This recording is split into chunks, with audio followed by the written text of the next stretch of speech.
Nasib mertua ketahuan selingkuh dengan menantu bakal bernasib sama dengan anak.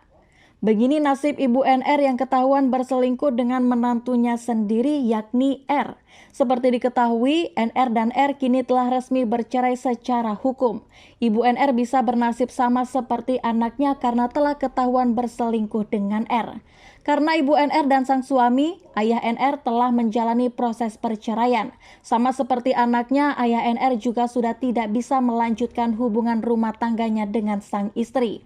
Kabar perceraian yang sedang dijalani oleh orang tua NR ini dikabarkan oleh sang pengacara. Kepada tribunnewsbogor.com, NR melalui pengacaranya Neneng Anissa Rahma mengungkap beberapa fakta perihal kisah perselingkuhan viral tersebut. Ibu NR sudah kembali ke rumah orang tuanya.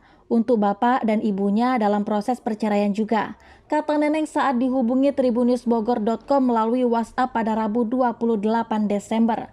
Lepas dari belenggu mantan suami dan ibu kandung yang selingkuh, NR pun kini tinggal berdua bersama sang ayah tercinta. Sama-sama korban dari pasangan yang berselingkuh, keduanya pun kini saling memberikan dukungan. Neneng juga menuturkan terkait perselingkuhan antara ibu kandung dan mantan suaminya, NR awalnya tak menaruh curiga. Kenal dengan R sejak SMA, NR menganggap kedekatan sang kekasih dengan ibu kandungnya hanya sebatas calon menantu dan mertua saja.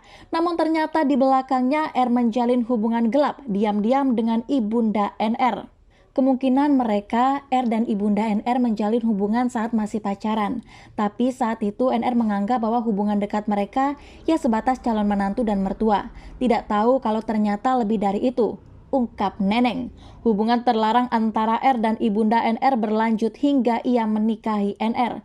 Diam-diam di belakang NR, R berani membawa ibu mertuanya itu ke rumahnya hingga melakukan hubungan badan. Kejadian itu pun dipergoki warga kampung setempat, bahkan keduanya diarak ke rumah RT. Setelah peristiwa tersebut, NR dan R pisah rumah. NR memutuskan untuk kembali ke rumah sang ayah dan R kembali ke rumah orang tuanya. Setelah kejadian penggerebekan tersebut, langsung pisah rumah. NR kembali ke rumah bapaknya. R juga kembali ke orang tuanya. Tidak benar jika setelah bercerai kemudian masih tinggal bersama. Bahkan untuk bertemu pun sudah tidak pernah lagi, pungkas Neneng. Terkait perselingkuhan R dan ibu kandungnya, NR rupanya sempat melapor ke pihak berwajib.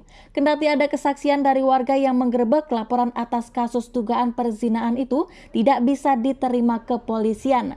Pihak NR menyebut mereka kekurangan bukti. Kami sudah pernah melapor ke polisi tapi laporan tidak diterima karena alasan tidak cukup alat bukti, akun Neneng. Lantaran hal tersebut, NR memutuskan untuk mengakhiri hubungannya dengan sang suami. Tak cuma itu, hubungan NR dengan ibu kandungnya pun kini tak baik. Terkait kondisi terkini NR, Neneng selaku pengacara menyebut sang klien telah membaik. Namun trauma psikis masih dirasakan NR terlebih kejadian perselingkuhan tersebut baru sebulan berlalu. Saat ini kondisinya sudah lebih baik karena kejadiannya sudah terjadi lebih dari sebulan yang lalu ya. Kondisi fisik baik, tapi trauma psikologis masih ada, pungkas Neneng. Sementara itu dalam laman Instagramnya, NR mengungkapkan terima kasih kepada khalayak. Sebab seusai kasusnya viral, banyak dukungan dari netizen guna menguatkan NR.